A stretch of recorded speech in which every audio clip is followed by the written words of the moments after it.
Assalamu alaikum ji. My name is Awais Aftab Bhatt and I am a CSS and PMS qualifier. And today I have the pleasure to talk to Mr. Daud Salimi, who has been among the toppers of CSS 2019. Daud Salimi का ताल्लुक हाफिजाबाद से है and he's basically a computer engineer from UET Lahore. आपको पता है कि आजकल information की एज है और हर जगह से सही गलत हर तरह की इंफॉर्मेशन आ रही है। तो मैंने सोचा कि इट्स वेरी इंपॉर्टेंट कि you get the right information from the right person and I think in terms of CSS Mr. Daud Salimi has been among the best. So आज हम थोड़ी सी चिट चैट करेंगे, इनसे कुछ सवाल लेंगे जिनसे एस्पायरेंट्स को जरूर फायदा होगा। तो सबसे पहले तो बहुत शुक्रिया मिस्टर दाऊद सलीमी, आपने हमें टाइम दिया आज। Thank you so much Awais for having me here. अच्छा, आपने माशाल्लाह सीएसएस को जॉब के साथ मैनेज किया और बहुत सारे लोग जो जॉब में हैं वो परेशान होते हैं कि हम इसको कैसे मैनेज करेंगे, तो उनके बारे में कुछ बताइएगा कि किस तरह से जॉब के साथ सीएसएस को मैनेज किया जा सकता है। ये बहुत इंपॉर्टेंट क्वेश्चन है वैस, और काफ़ी ज़्यादा स्टूडेंट्स के मेरे पास यही सिमिलर सवाल आता है कि हम मास्टर्स कर रहे हैं, जॉब कर रहे हैं और इसके साथ जो है वो सीएसएस की तैयारी मुमकिन होगी या नहीं। तो मैं अपना एक्सपीरियंस, अपने सर्कमस्टांसेस आप लोगों के सामने रख देता हूं और मुझे उम्मीद है कि मेरा ये एक्सपीरियंस सुनकर आप लोगों के लिए अपना पाथ जो है वो चार्ट आउट करना जो है वो आसान हो जाएगा। ठीक है, तो इसमें सबसे पहला जो एलिमेंट है वो ये है कि हर इंडिविजुअल के सर्कमस्टांसेस, उसके वेरिएबल्स, उसकी स्ट्रेंथ्स एंड वीकनेसेस वो वेरी करती हैं, उसका कॉन्टेक्स्ट वेरी करता है। तो जरूरी नहीं है कि इसका एक सिंगल ब्लूप्रिंट हो जो हर इंडिविजुअल के लिए उसी तरीके से एप्लीकेबल हो। अब मेरे केस में इसका सबसे पहला जवाब जो है वो ये बनता है कि यस, मैंने अपनी 9 और जॉब के साथ इस चीज को मैनेज किया। रोजाना की बुनियाद पे मैं 3 से 4 घंटे का वक्त देता होता था और फिर वीकेंड पर भी इसकी तैयारी करता था। लेकिन मेरे केस में मेरी ये स्ट्रेंथ थी कि मुझे अपने जो कंपल्सरी सब्जेक्ट्स हैं या optionals for that matter like political science, gender studies, sociology, उनकी एक थ्योरेटिकल अंडरस्टैंडिंग ऑलरेडी थी, बिकॉज मेरा यूनिवर्सिटी के जमाने से ही डिबेटिंग का बैकग्राउंड रहा था। तो ऐसा नहीं था कि मुझे इन सब्जेक्ट्स की तैयारी जो है वो स्क्रैच से स्टार्ट करनी थी, बल्कि मैंने बस फॉर्मली अब वो सीएसएस ओरिएंटेड होकर इनके उस तरीके से सीएसएस का जो सिलेबस है उसके हवाले से इनको फॉर्मलाइज करना था, प्रेपरेशन को, नोट्स बनाने थे और फिर एग्जाम्स में अपीयर होना था। तो इसलिए एक ये मुझे एज जो है वो ऑलरेडी हासिल था। दूसरा ये कि एक बहुत बड़ी जो मेरी मोटिवेशन थी जिसकी वजह से मैं जॉब लीव नहीं करना चाहता था और जिसने मेरे ख्याल में मुझे ज्यादा मोटिवेटेड रखा, जॉब एक बड़ा मेरा कॉम्प्लीमेंट्री फैक्टर बना सीएसएस की तैयारी में, वो ये कि I wanted to remain financially independent and manage my affairs on my own during my preparation. अब ये फाइनेंशियल इंडिपेंडेंस होने वाला जो एलिमेंट है ये मेरे ख्याल में इतनी बड़ी स्ट्रेंथ है और ये तैयारी के दौरान आप लोगों को ना सिर्फ मेंटली बहुत पुरसकून रखता है बल्कि आपको जो है ओवरऑल तैयारी अच्छी करने में हेल्प आउट भी करता है। एटलीस्ट मेरे केस में इसी तरह से था। तो इसलिए जो भी लोग मेरे से पूछते हैं मैं उन्हें यही मशवरा देता हूं कि अगर आप लोगों के पास वक्त है और आप लोग को लगता है कि आप हार्ड वर्क जो है वो ज्यादा कर सकते हैं, आप लोग मल्टीटास्किंग करने में अच्छे हैं, दो चीजें पैरेलल लेकर चलने में आपको कोई इश्यू नहीं है, तो फिर आप लोग जरूर साथ जो है अपना मास्टर्स या कोई जॉब वगैरह लेकर चलना चाहते हैं तो वो जरूर चलें। हाँ, डिमांड जरूर बढ़ जाएगी हार्ड वर्क की, आपको जो है वो दिन में अब अपनी हो सकता है नींद कम करनी पड़े, थोड़ा ज्यादा टाइम जो है वो दो पैरेलल चीजों को देना पड़े, लेकिन ये मेरे ख्याल में एक ऐसी बार्गेन है जो कि स्टूडेंट्स को आसानी के साथ जो है वो करनी चाहिए। ठीक है, और तीसरा इसमें मैं एक चीज ये भी ऐड करता चलूं कि मेरी जॉब के साथ इसकी प्रिपरेशन के हवाले से एक और जो बड़ा पॉजिटिव एज मुझे मिला था वो ये था कि personally I do not believe in burning all boats until it is absolutely necessary. ठीक है, तो इसमें यह भी होता है कि स्टूडेंट्स जो अपनी सारी उनकी प्रोफेशनल डिग्री होती है, कोई टेक्निकल डिग्री, उसकी ऑप्शन, उसकी डोमेन को परस्यू किए बगैर सब कश्तियां जलाकर जो सीएसएस की सफर में जो है वो आ जाते हैं। और फिर इस हवाले से अगर खुदा न खास्ता आगे कोई मसला वगैरह हो जाए, जाहिर है लक का इसमें रोल होता है, हार्ड वर्क का भी होता है, लेकिन ये कि आप अपनी सारी कश्तियां एटलीस्ट नहीं जलाते और आप जो साथ अगर मास्टर्स कर रहे हैं या जॉब वगैरह कर रहे हैं तो आपके पास जो है वो वर्स्ट केस सिनेरियो के लिए एक अल्टरनेट ऑप्शन जो है वो भी मौजूद रहता है। ठीक है। तो ये फाइनेंशियल इंडिपेंडेंस वाला पॉइंट, मल्टीटास्किंग और ज्यादा हार्डवर्क वाला पॉइंट, और ये कि एक अल्टरनेट ऑप्शन होने वाला point, combined with my first point कि अगर आप लोगों का थोड़ा बहुत भी बैकग्राउंड है, आप जॉब के साथ मैनेज कर सकते हैं इस चीज को करना, वक्त आपके पास इतना है, तो मेरे ख्याल में जरूर ये स्टूडेंट्स जो हैं उन्हें साथ कोई चीज ये लेकर चलनी चाहिए, ताकि ओवरऑल लॉन्ग टर्म में जब वो अपने करियर का सोचें तो वो एक जरा अच्छा पाथ जो है वो उन लोगों का बने। बेहतरीन बेहतरीन, यानी कि 3 से 4 घंटे रोजाना, वीकेंड पे ज्यादा पढ़ाई, and you don't have to burn your boards, और प्लस फाइनेंशियल इंडिपेंडेंस। ये एक पुरानी पुरानी सोच थी कि आपको competitive एग्जाम्स के लिए साथ साथ जॉब छोड़ देनी चाहिए, सब कुछ छोड़ के। लेकिन अब देखें, आप जैसे माशाल्लाह लोग हैं हु आर सेटिंग एग्जाम्पल्स, तो बहुत जबरदस्त। अच्छा, नेक्स्ट क्वेश्चन मेरा ये है कि कुछ लोग, बहुत सारे लोग मुझसे पूछते हैं कि जी हम इंटर में हैं, हम एफएससी कर रहे हैं, या हम ग्रेजुएशन कर रहे हैं, तो हमने लेकिन फ्यूचर में सीएसएस करना है, तो हमें कौन सी हैबिट्स अडॉप्ट करनी चाहिए, कौन सी रूटीन अडॉप्ट करनी चाहिए जो हमें फ्यूचर में फायदा दे? तो इस बारे में कुछ हमें बताइएगा। ये भी अवैस आपने एक बहुत अच्छा सवाल पूछा। देखिए, इस हवाले से भी मैं यही कहना चाहूँगा कि अगर आप सीएसएस के एग्ज़ाम की ओवरऑल जो रिक्वायरमेंट्स हैं, जो इसके डिमांडिंग फैक्टर्स हैं, उनको समझ जाए तो इस सवाल का जवाब देना बहुत आसान हो जाएगा। अब सबसे बड़ा मसला जो पाकिस्तान के ज़्यादातर लोग सीएसएस में अपीयर होते हैं, उनका ये होता है कि उनका जो एजुकेशनल बैकग्राउंड है वो गवर्नमेंट सेक्टर से होता है, ठीक है।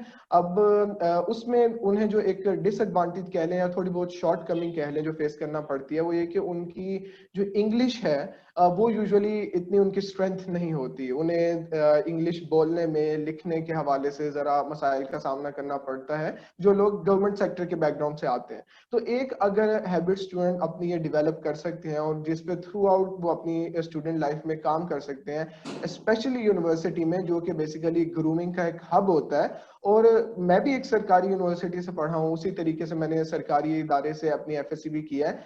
ये अपॉर्चुनिटीज हर यूनिवर्सिटी आपको प्रोवाइड करती है, चाहे वो सरकारी हो या प्राइवेट। तो वहां स्टूडेंट के अपने उस पर होता है कि वो अपनी इस शॉर्टकमिंग को रियलाइज करे और ये अपनी इंग्लिश पर शुरू से ही काम करना शुरू कर दे कि इंग्लिश बोलने में, सुनने में, लिखने में उसको आगे जाकर जब वो सीएसएस में अपीयर हो कोई मसाइल का सामना ना करना पड़े। तो ये मेरे ख्याल में स्टूडेंट्स की एक बहुत बड़ी स्ट्रेंथ बन सकती है। दूसरी चीज, उन्हें ड्यूरिंग स्टूडेंट लाइफ ही अपनी रीडिंग हैबिट जो है वो डेवलप कर लेनी चाहिए, ठीक है। क्योंकि सीएसएस का सब्जेक्ट एक ऐसा है जिसमें 12 डिफरेंट सब्जेक्ट्स आप लोगों ने पढ़ने होते हैं, डिफरेंट किताबें पढ़नी होती हैं, काफी ज्यादा आपका नॉलेज बेस जो है वो मल्टीपल सोर्सेज से बिल्ड होता है। तो मैंने हमेशा यही देखा है कि जिन तुलबा की रीडिंग हैबिट जो है वो अपनी स्टूडेंट लाइफ से ही डेवलप नहीं हुई होती, उन्हें फिर ये इतना ज्यादा नॉलेज जो है वो एब्जॉर्ब करने में बहुत ज्यादा मसाइल का सामना करना पड़ता है। तो रीडिंग हैबिट आप कैसे डेवलप कर सकते हैं कि जो भी आपको इंटरेस्ट की आपका एरिया है इंग्लिश के हवाले से, चाहे वो साइंस फिक्शन है, चाहे वो पॉलिटिक्स है, हिस्ट्री है, उससे रिलेटेड इंग्लिश के नॉवेल्स वगैरह पढ़ लें, बुक्स वगैरह पढ़ लें। आप इंग्लिश मूवीज, इंग्लिश सीजन वगैरह देखकर उनसे अपनी स्पीकिंग स्किल्स बेहतर बना सकते हैं, उनसे सेंटेंस स्ट्रक्चरिंग सीख सकते हैं। ये ऐसी चीज है जिसने पर्सनली मुझे इस चीज में बहुत ज्यादा फायदा दिया। फिर ये कि आप यूनिवर्सिटी के जमाने में ही कोशिश करेंगे को करिकुलर एक्टिविटीज में ज्यादा से ज्यादा इन्वॉल्व हों। जिस तरीके से मैं पर्सनली डिबेटिंग सोसाइटी का मेंबर रहा था, तो वहां आपकी कम्युनिकेशन स्किल्स बेहतर होंगी, आपका ओवरऑल कॉन्फिडेंस बिल्ड होगा, ठीक है, लोगों से इंटरेक्ट करना आपको आएगा। ये सारी चीजें जाकर आपकी सीएसएस की ना सिर्फ रिटन की तैयारी में बल्कि at the end of the day आपके जब इंटरव्यू आएगा उसमें भी बहुत ज्यादा हेल्प आउट करेंगी। तो ये 3 से 4 चीजें मेरे ख्याल में ऐसी हैं जो स्टूडेंट लाइफ से ही लोग अगर इन्हें अपनी लाइफ स्टाइल का हिस्सा बना लें तो ये आगे जाकर अगर उनका गोल कंपैरेटिव एग्जाम में अपीयर होना है तो बहुत ज्यादा उसमें फायदेमंद साबित हो सकती है। ठीक ठीक।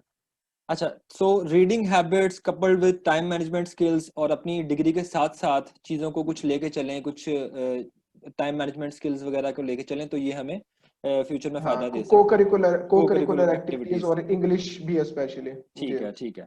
अच्छा, एक, as you know CSS is a fiercely competitive exam, और इसमें थोड़ा सा लक का भी रोल है। तो इसमें लोगों को डीमोटिवेशन भी हो जाती है, बच्चे डीमोटिवेशन हो जाते हैं, कोई 1 साल तैयारी कर रहा है, 2 साल तैयारी कर रहा है। So how to handle demotivation during this CSS journey?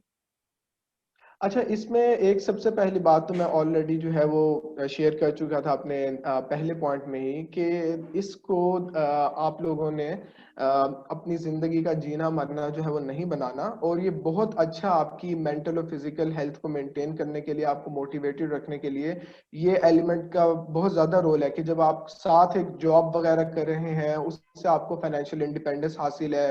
और ये कि आपको ये भी एक वो रहता है कि एटलीस्ट मैंने अपनी डोमेन का एक्सपीरियंस लिया है, तो अगर इन केस सीएसएस में things don't work out the way you want them to be, तो एक अल्टरनेट करियर पाथ जब आपके जहन में होता है, तो ये ओवरऑल ना सिर्फ आपकी प्रोडक्टिविटी बढ़ाता है बल्कि आपको ज्यादा डिमोटिवेटेड भी नहीं होने देता। तो ये पहले आंसर के साथ तो इसका मेरा लिंक है काफी ज्यादा। दूसरी बात, स्टूडेंट्स यूजुअली डिमोटिवेटेड देखें क्यों होते हैं?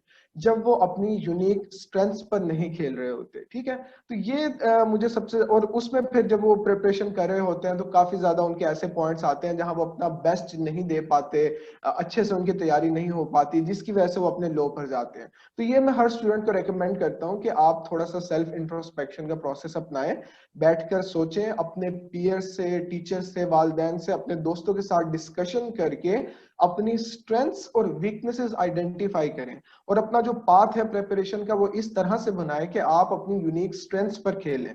वो स्ट्रेंथ्स आपकी आपके सब्जेक्ट सिलेक्शन में रिफ्लेक्ट कर सकती हैं, ठीक है। वो ओवरऑल आपने नोट्स किस तरह से बनाने हैं, प्रिपरेशन लेकर किस तरह से चलनी है, उसमें रिफ्लेक्ट कर सकती है। लाइक मेरे केस में मेरी यूनिक स्ट्रेंथ्स जो हैं वो मेरा जो डिबेटिंग बैकग्राउंड था, मैंने उसी के अकॉर्डिंग अपने सब्जेक्ट्स जो हैं वो चूज किए बजाय टेक्निकल सब्जेक्ट्स चूज करने के। फिर ये कि मेरा आईटी बैकग्राउंड होने की वजह से काफी लोगों ने मुझे कहा कि नोट्स जो है वो हार्ड फॉर्म में बनाना जो है वो तो लाजिम और मलजूम है, और इसके बगैर बड़े मसले हो जाते हैं। लेकिन मैं 9 और जॉब जॉब कर रहा था, उसमें कंप्यूटर के साथ काफी थी, जाहिर है सारी दिन उसी के सामने बैठना होता था, तो उस वजह से मैंने नोट्स भी ज्यादातर इसमें बनाए। तो ये यूनिक स्ट्रेंथ्स कुछ होती हैं जो अगर स्टूडेंट्स आइडेंटिफाई करके अपनी प्रिपरेशन लेकर चलें तो वो अपना बेस्ट दे पाते हैं और डीमोटिवेटेड नहीं होते। तीसरी चीज फिर मोटिवेशन को बरकरार रखने के हवाले से ये है कि ये मैं बहुत ज्यादा दफा बात करता हूँ, पहले भी काफी दफा दोहरा चुका हूँ कि अपनी मेंटल और फिजिकल हेल्थ का ख्याल रखना बहुत जरूरी है। ये बहुत अच्छी बात नहीं होती बिल्कुल कि आप लोग सीएसएस की तैयारी के लिए अपने आप को एक रूम में बंद करके बैठ जाएं, दुनिया से काट लें अपने आप को, दोस्तों से मिलना छोड़ दें, एक्सरसाइज करना छोड़ दें, ना स्लीप साइकिल का ख्याल है, ना अपनी डाइट का ख्याल है। ये चीज आपको लॉन्ग टर्म में बहुत ज्यादा डिप्रेशन की जानिब लेकर जाएगी और डिमोटिवेशन की जानिब भी। तो इसलिए एक्सरसाइज रेगुलरली करनी है क्योंकि वो as a stress release mechanism work करता है। अपने स्लीप साइकिल का प्रॉपर ख्याल रखना है, अपने दोस्तों के साथ टाइम स्पेंड करना है, डाइट का ख्याल रखना है, और फिर ये कि अब मेंटली अपने आप को इस बात पे ट्रेन करना है कि you have to trust in Allah, कि जो चीजें आपके कंट्रोल में हैं, जिनमें आप अपना बेस्ट दे सकते हैं, आप वो जरूर दें। हाँ, जब आपने अपना बेस्ट दे लिया, आप अपने एंड से मुतमईन हो गए कि आपने इससे ज्यादा आप नहीं कर सकते थे, तो फिर कुछ चीजें जो ऊपर बैठा है उसके हाथ में भी छोड़ दें। जब ये बिलीफ आपके लाइफस्टाइल का हिस्सा बन जाता है तो फिर आपको किसी भी पॉइंट पे जो है वो डिमोटिवेशन जो है वो फील नहीं होती। और फाइनल इस हवाले से, मोटिवेशन के हवाले से, एक और इम्पोर्टेंट पॉइंट ये है कि आप लोगों ने अपना सेल्फ डिसिप्लिन जो है वो बड़े अच्छे तरीके से मेंटेन करना है और रेगुलेट करना है, ठीक है। अगर आप लोग प्रॉपर एक टाइमलाइन फॉलो नहीं कर रहे, अपने आप को रेगुलेट नहीं कर रहे थ्रू प्रॉपर डेडलाइन, स्केड्यूल के हिसाब से अपनी एफर्ट पुट इन नहीं कर रहे, तो फिर उसमें जब आप तैयारी के दौरान जाएंगे, आपकी डेडलाइंस मिस होंगी, तो वो बार बार आपके जहन में एक्यूमुलेट और बिल्डअप होती जाएंगी, और by the end of your preparation आप बहुत ज्यादा जो है वो डिमोटिवेटेड फील करेंगे कि मेरी तैयारी ही नहीं हुई, मेरे तो ये वाली चीजें भी रह गई, ये सारी चीजें। सेल्फ डिसिप्लिन के मैकेनिज्म के थ्रू ये इंश्योर होता है कि आपने अपना जो पाथ बनाया है उस पर आप पूरा मेंटेन रखते हैं ना जब, तो अंदर से भी आपको फिर तसल्ली रहती है कि you are giving your best, और आप अपनी मोटिवेशन लूज नहीं करते। तो ये 3 से 4 फैक्टर्स हैं जो मेरे ख्याल में आपको मोटिवेटेड रहा। Thank you so much, Daud. I hope this interview will serve as a dose of encouragement for all the aspirants. और बहुत अच्छी आपने गुफ्तगू की। इंशाल्लाह आपसे राब्ता रहेगा। बहुत शुक्रिया। जी जी, thank you Awais for providing me this platform, and आप भी अपना ख्याल रखिएगा। अल्लाह अल्लाह हाफिज। हाफिज। अल्लाह।